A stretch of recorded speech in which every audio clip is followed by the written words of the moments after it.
Good morning everyone, my name is Michelle. I hope you're doing well. Welcome to another video. It's Friday morning, got a little bit of light rain.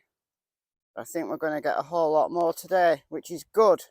The crops need it. If you only watch this channel for the Summer Wells case, then come back tomorrow because this video is not about Summer Wells. This is about Dylan Rounds, 19-year-old Dylan Rounds, who disappeared from his farm in Lucin, Utah on May 28th of this year. So he's now been missing almost 2 months. But what I really want to focus on in this video are the cases that I've become aware of because of Dylan Rounds, because of the publicity on YouTube. Lots of people are talking about Dylan Rounds, but very few people are talking about other missing persons in the Utah desert. And it's very interesting. Why are people going missing in the desert? Let's explore that. Now, early on in Dylan's case, I made a couple of videos about Aidan Clune. Aidan Clune went missing from, it's quite a few miles south of where Dylan disappeared. But Aidan could be Dylan's twin. I mean, they look very, very similar. Both 19 and both just went missing. Aidan had been missing a month before Dylan disappeared, but there was very little publicity. Aidan's mother, she's a single mother. She's had to face this all on her own, and I was really pleased to see that Aidan's case did get some publicity when Dylan's did. But that was because of the speculation that perhaps there's a serial killer on the loose who is targeting young men. You know, these two guys, they are uncannily similar. So you'd be forgiven for thinking that there would be a connection between them. Now, the couple of videos that I made, I went through kind of the details of each case as we knew them then. And I kind of came to the conclusion that there's no connection between the two. It's just there's some coincidences there that they're both 19, they're both young men, they both look similar to each other. But the circumstances of their disappearance are very different. So according to Aidan's mother, Aidan was experiencing an acute mental health crisis.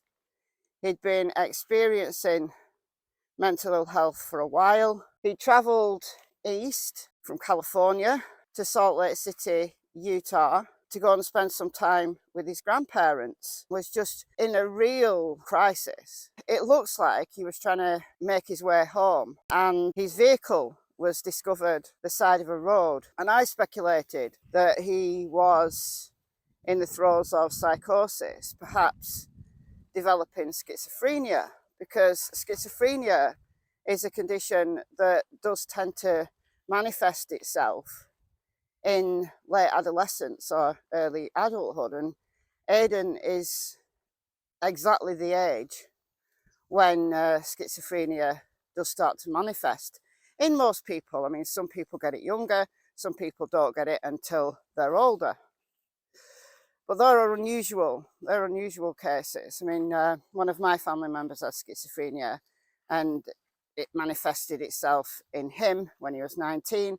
And just listening to Aidan's mother talk on Sleuth Mom's channel, I had kind of flashbacks to what it was like for us, for our family, when Ian, my stepbrother, was first diagnosed with schizophrenia many years ago now. Ian was paranoid. He ran away. He was missing for over 2 weeks.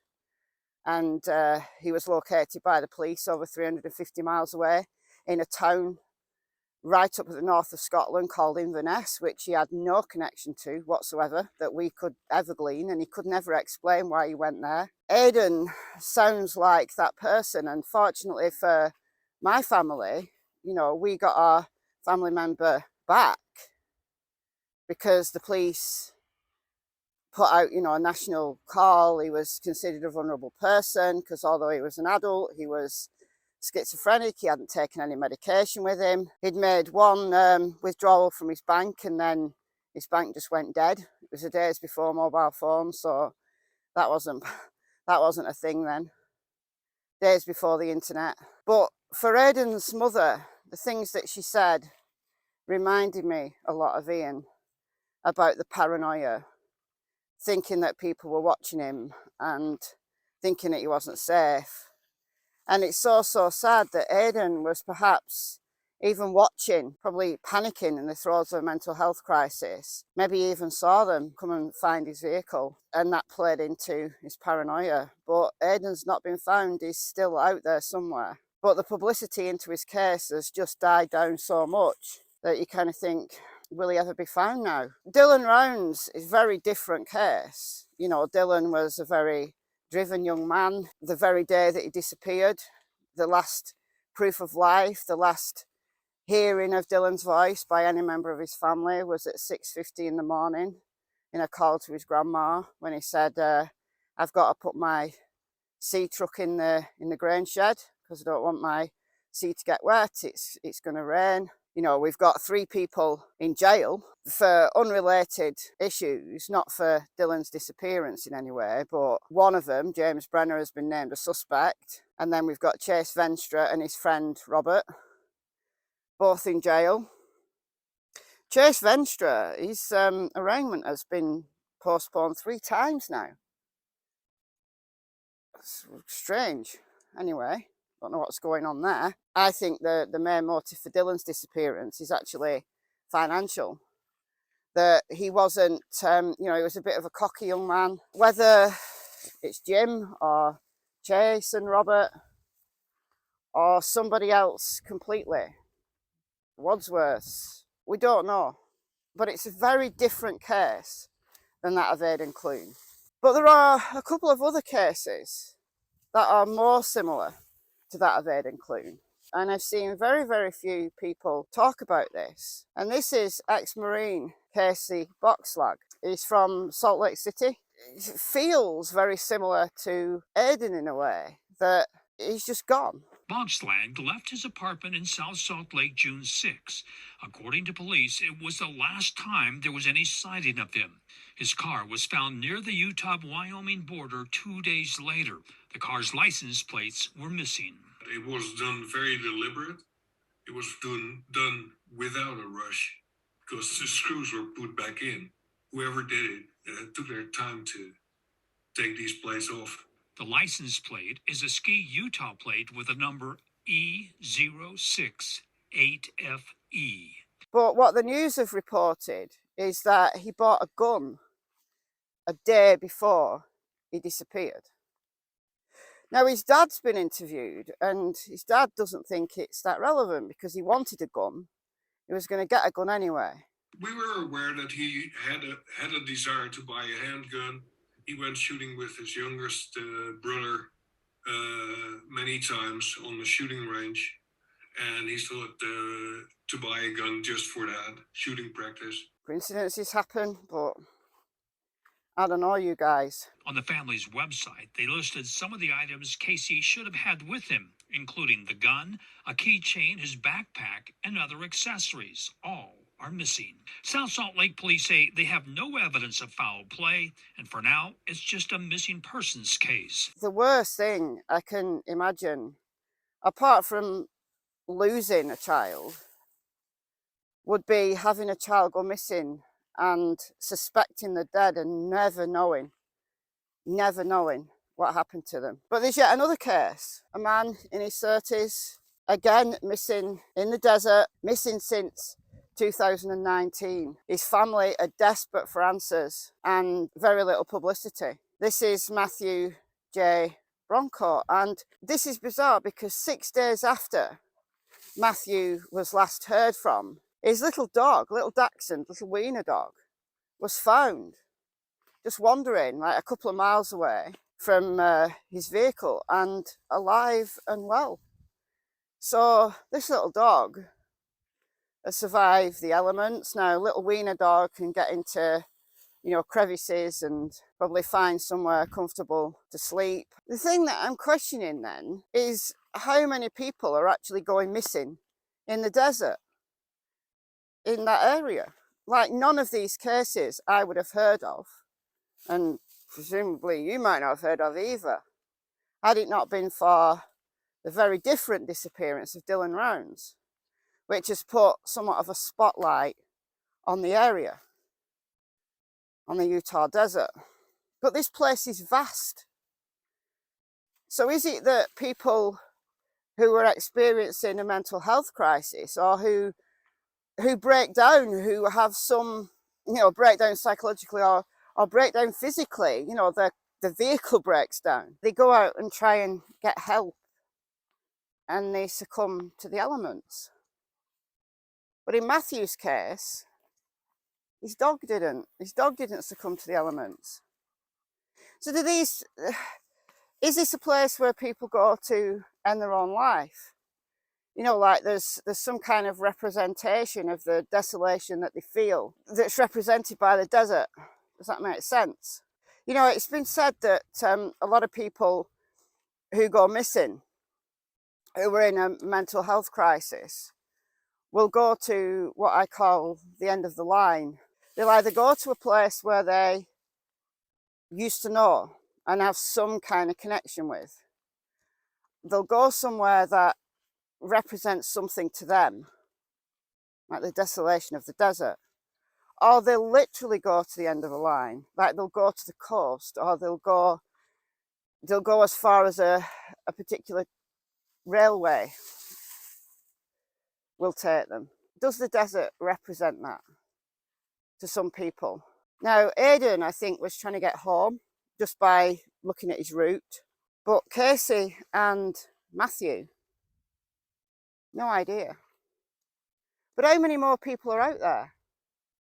Now, there was a body found, wasn't there? Now, it was reported by social media, by YouTube, that this was a 41-year-old man who was discovered once the FBI got involved in Dylan's case, was discovered out there in the desert. But then I heard it was one of the interviews in Dylan's case saying that there's a woman's body's also been found. Now, I can't find any information on that at all.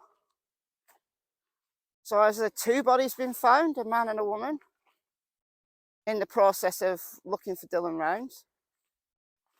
Or was that first body, that 41-year-old man, was that misgendered on first inspection? I don't know. Comment below if you know more about either of those cases. There's probably bodies out there who've been missing for years. People who've gone to the end of the line. People who are just lost.